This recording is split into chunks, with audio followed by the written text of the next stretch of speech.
இன்றைய புனிதர் அறிவோம். ஜனவரி 29 புனித அப்போலினாரிஸ் கிளாடியோஸ்.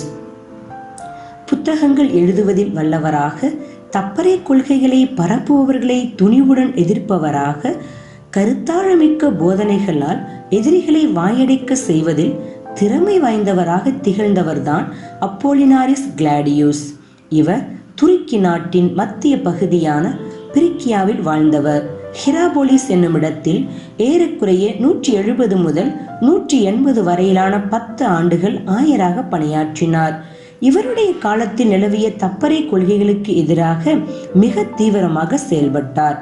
இவர் தனது கருத்தாளமிக்க போதனைகளால் எதிரிகளை வாயடைக்க செய்வதில் வல்லவராக திகழ்ந்தார். அது எந்த அளவு எனில், சிங்கத்தை அதன் குகையிலே சென்று சந்திப்பது போல அவர்களது இடங்களுக்கே சென்று தமது வாதத்தை எடுத்துரைத்து வெற்றிகரமாகவும் திரும்பியிருக்கிறார்.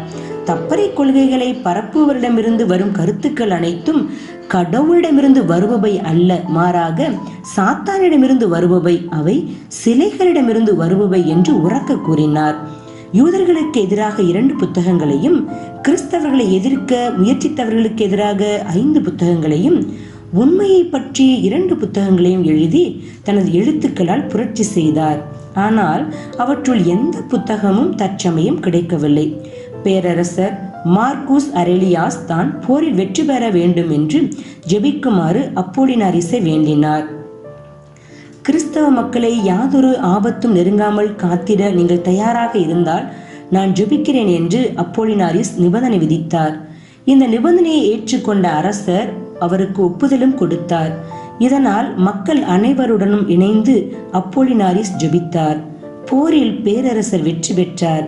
கிறிஸ்தவர்களை சமய வித்தியாசம் காட்டி துன்புறுத்தக்கூடாது என்று பேரரசர் ஆணை பிறப்பித்தார்.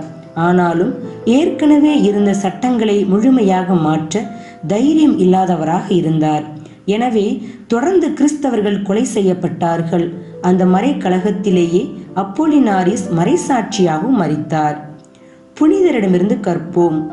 தவறை நம் கண்கள் காணும் போது அதனை சுட்டிக்காட்ட தயங்கக்கூடாது.